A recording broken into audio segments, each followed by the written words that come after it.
Hi everyone and welcome to our reading lesson number 3.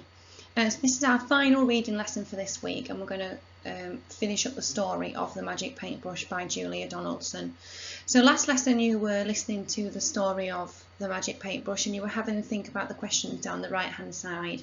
So carry on with that today. When you've listened to the story, think about the questions down the side, as this will really deepen your understanding and make sure that you know what's going on in it. So here, let's have a little think about what had happened in our story so far. So Shen was a young girl who loved to draw and create things. She had been given a magic paintbrush by an old man at the beach. She found that the magic paintbrush made her paintings come to life. But the old man had warned her never to paint for the wealthy people. This means the rich people. But the news was getting out about her new magical paintbrush.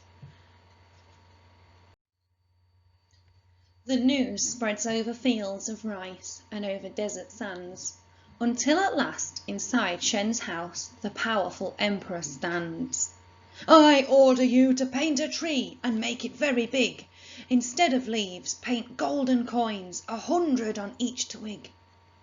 Shen shakes her head. "Your Majesty, I promise, to be sure, never to paint for wealthy folk, but only for the poor." The emperor scowls and stamps his foot. He bellows to his men, "Seize the magic paintbrush and seize the girl called Shen." Upon a stone cold floor, she waits there till the emperor opens the prison door. He holds the magic paintbrush and he orders, "Paint the tree! Paint me my tree of golden coins, and then you shall go free." Shen takes the brush and, bowing low, says, "Gracious Majesty, come back here in the morning and I shall have your tree." That night the emperor lies in bed and dreams about his tree, while Shen is busy painting a horse and then a key. The key turns in the prison door and Shen stands free outside. She climbs onto the horse's back and swiftly starts to ride. "Where are my coins?" the emperor shouts. "Where is my golden tree? Where is the magic brush?" he cries. "Who let the girl go free?" He climbs onto his fastest horse and rides with all of his men. Over the fields and desert sands they gallop after Shen. "It's Shen! It's Shen! She's back again!" The neighbours gathered round. But Shen is painting silently while distant hoofbeats sound. She paints a mighty river, a river deep and wide. The emperor and all of his men stop on the other side. The emperor scowls and stamps his foot. He shakes his fist at Shen. "I'll swim across your river, and so will all my men." But Shen is busy painting a beast with scales and claws.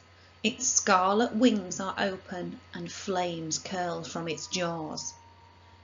"My dragon needs a tail," says Shen, "and then it will be real. Yes, then it will be roaring and ready for a meal." "Now, shall I paint that tail?" she asks, "or would you rather go?" She dips her brush into the pot. The emperor shouts, "No!" He turns his horse and rides away. She paints a mound of golden rice and cakes like little moons, and drums and flutes till all the streets ring out with merry tunes. So that's the end of the Magic Paintbrush story. Today's task, you're going to think about what you liked and what you perhaps didn't like about the story. It's important that we express and create our own views of texts, so we can really have a think about what kind of books that we like to read or ones that we don't like to read, and think about why. So today, think back on the story that you've listened to over the last couple of lessons and have a think, which parts of the story did you really enjoy, and were there any parts that you wish were a bit different or that you didn't like? So have a look on the next slide, and I want you to design your own book review to review what you liked or what you didn't like. So I've put some examples on the next slide to give you some ideas of how you might want to set it out. You can do it on a blank piece of paper, and you can almost make it like a poster. We have these in our reading areas at school, and it shows other children what books are like, and it might interest somebody else in reading that story as well, or they might decide not to read it because of looking at the book review.